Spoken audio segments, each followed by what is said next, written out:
Hi, you right? My name's Dave. I'm going to be setting up a YouTube channel called The Dyslexic Teacher. It's just going to be a place to share some ideas from dyslexic teachers, get some ideas out there, and show how amazing the dyslexic teachers are.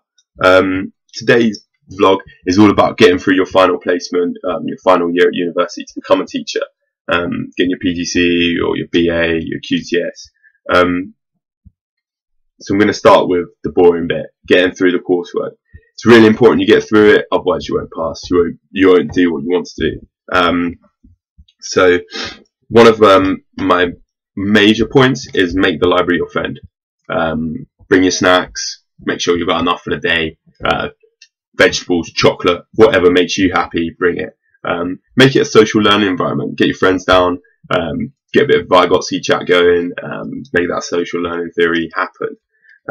Find your jam. I'm sorry to my friends at uni, but my jam used to be putting my headphones in and having no music. Once those headphones in, not many people will distract you because they think you're working. But it's also important to have little breaks now and then, go see your mates, muck about for a bit, have a little chat about what you're doing, get some things off your chest, have a little rant, and then get back on it.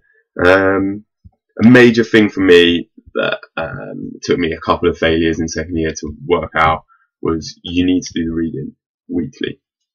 When the lecturer gives it to you, they give it to you weekly, so it's easier, it's smaller, it's in little chunks that you can actually are achievable. I used to leave it to the last minute, Google books, loads of quotes that didn't make sense, and my essay structure was appalling. It took those failures to get to know that it is. And it's also really good when you're in lectures and you've done the reading and you're sat there and you think, wow, I actually know what's happening here. I can inform the debate, I can argue with people, I love a good argument, most people do. But yeah, you can really be there. There's nothing worse than sitting in the lecture hall thinking, I have not got a clue what is going on, help.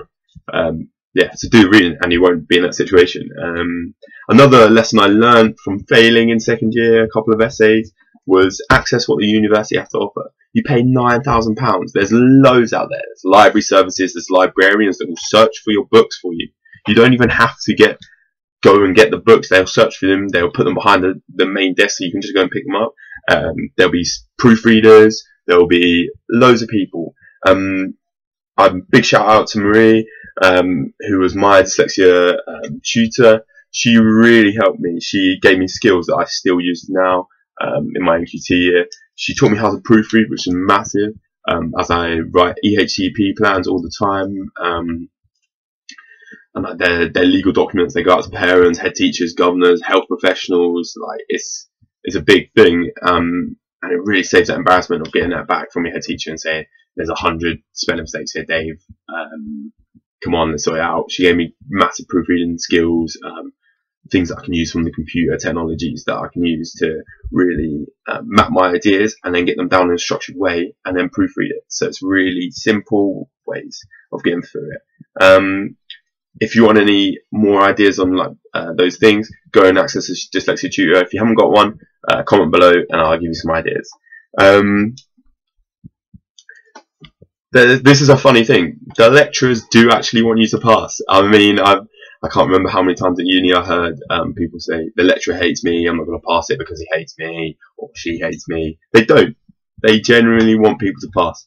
I didn't really understand this until after, until my graduation, when they were all there, they were congratulating us, they were saying how wonderful it was, that we were all going to be teachers. And it was just amazing to have that pride that the lecturers do want you actually to pass. Talk to them, get inside their head, understand what they want from that essay. I'm sure there's nothing worse than them sitting down thinking, I've given them everything and none of them have listened and they've all written me bad essays and I'm going to have to go and say, sorry guys, we've got to do this again. Like, they don't want to do that, they want you to pass. So getting inside their heads, ask for examples, go and see them. Let them proofread a little bit. They're allowed to do that, and they might say they won't, but they will if you go and see them. I didn't learn that obviously until graduation, but most of my friends that did learn that early on, they got amazing grades, like firsts, and so yeah, it's pretty bad. It's pretty good. Moving away from the boring stuff, getting through placement. Placement for me was one of the, like in third year, was 3 of the hardest months of my life. Like, I was in a rut, but I got through it, and I'm here today, and I'm going to tell you how I got through it. One of the major things is you're lucky as a dyslexia teacher. You've got empathy. You've been that child where they said, why have you only got 2 out of 10 on the spelling test? Are you trying? Are you even trying? Yes, you are trying. No one sits down at a spelling test and goes, no, I'm going to throw it away because I don't want to. So you can be that teacher that doesn't do that. You can be the one that helps that child out that they say is not going to learn their spellings. You can be that. You also have to problem solve. As a dyslexic person, you have to problem solve all day long. How do you spell that word? How do you do this? My mum will tell me to do something, I'll run up the stairs to go get it. That's it. It's gone out of my head. How can I remember it? You have to problem solve. Think of rhymes in your head. So you're really lucky. You'll be able to problem solve. Teaching is just one big problem solving exercise to get to the final learning outcome. You're also creative. Dyslexic people are fairly creative. That's a really good attribute to have in teaching. So you're lucky. At my first school in my final placement, we weren't supported very well. We were pulled in to a meeting with our head teacher and our 2 class teachers, me and another dyslexic teacher, and there was a spelling mistake on a worksheet. Who uses worksheets anymore? The research says they don't work. I don't know. Anyway, they were wanted worksheets, and she said, "There's a spelling mistake on here. You're putting the results at risk for the whole school." And we were like, "Whoa, calm down." And she really embarrassed both of us in front of everyone. And we both said, "This is it. We're not coming back. We're quitting. We don't want to be teachers anymore if this is what it's going to be." But speak to the university. They're there to help. We went to speak to them before we quit, before we threw it all in, 2-3 years of hard work. And they said, it's fine, we'll help you out. This is on, this isn't right. We're going to stop them from being a placement school because that's not right.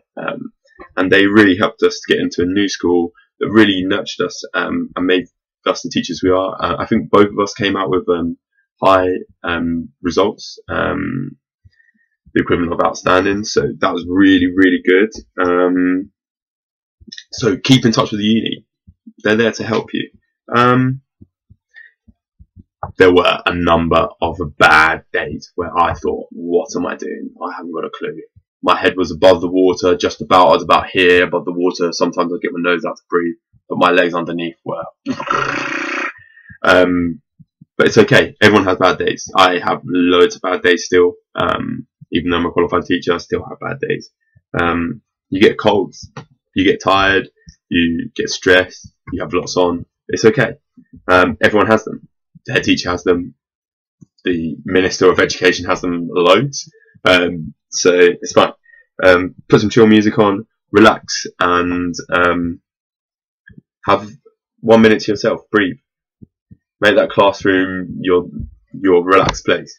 And then go out to play with the kids. They'll love it, you'll love it, and you'll remember why you're there. To teach the children. You're there for them.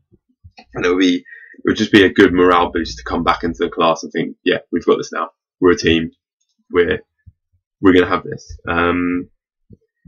Yeah, so that's one of my major things about getting through placement. Everyone has bad days. It's okay. My final thing, one of the massive things that really bugged me when I was on my placement was marking. I just could not do it. Thinking of comments, thinking of questions to improve the pupils was so hard. I've got a story. I was writing marking and spellings tests, giving out loads of positive comments, loads and loads. I was like, oh, this is amazing. Well done, guys. Everyone, like 10 out of 10. If they haven't quite got it, how could we get it better? Like what could the parents do at home? Like writing that in, and then I get a knock on the door. I was thinking, what is it going to be positive feedback from my feedback? And no, they were like, Dave, Mr. Ball, sorry, why have you written supper job in my kid's book? And then I got another knock, supper again, and another knock, supper. I was like, oh no. Every time my cheeks were burning up. And I'd written supper instead of super, and I'd written it in about 10 different books, and it was just so embarrassing. So, my way of overcoming this, and it was quite a good problem solving exercise. Once again, as a dyslexic, we are very good at problem solving, is use your phone. So in your agreed procedure meeting or your first meeting with your tutor and your teacher, make sure that you say, can I use my phone for marking? Make it clear that you're not going to bring it out on the school time for safeguarding issues and that.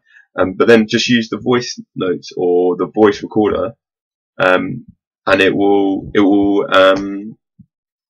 help you out. So if you put super in, it will spell out super for you, so you save yourself the embarrassment. So that's one of my major tips. If you don't listen to anything else in this video, you're in third year, you're going to have to mark, or you're going to have to write learning journeys. Make sure that you can use your phone in marking. Make sure, 100%. So yeah, getting through placement. Just remember, you can do it.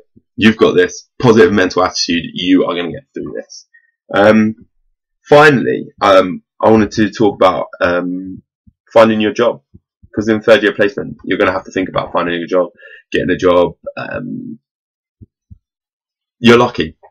At the moment, there are loads of teaching jobs out there. There are loads of amazing schools. Education's going through a change. It's moving in positive ways.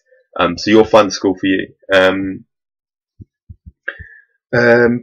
So when you go to look around the school, be honest. Tell them you're dyslexic. See how they'll support you. And then you can tell them how amazing your ideas are and how you have that empathy. You've been there. You've been that child that's got 2 out of 10 on the spelling test. You've achieved it. You've gone through all this adversity to get to university, to do that. People have said you can't get there, but you're there. So you can express that with them as well. You can use it as a positive. But then they also know that you're dyslexic. They also know that they can support you, and they can give you ways of helping you out. So using the phone or going against policy, things like that. They need to know. If they don't know, then they can't do anything. Find your niche.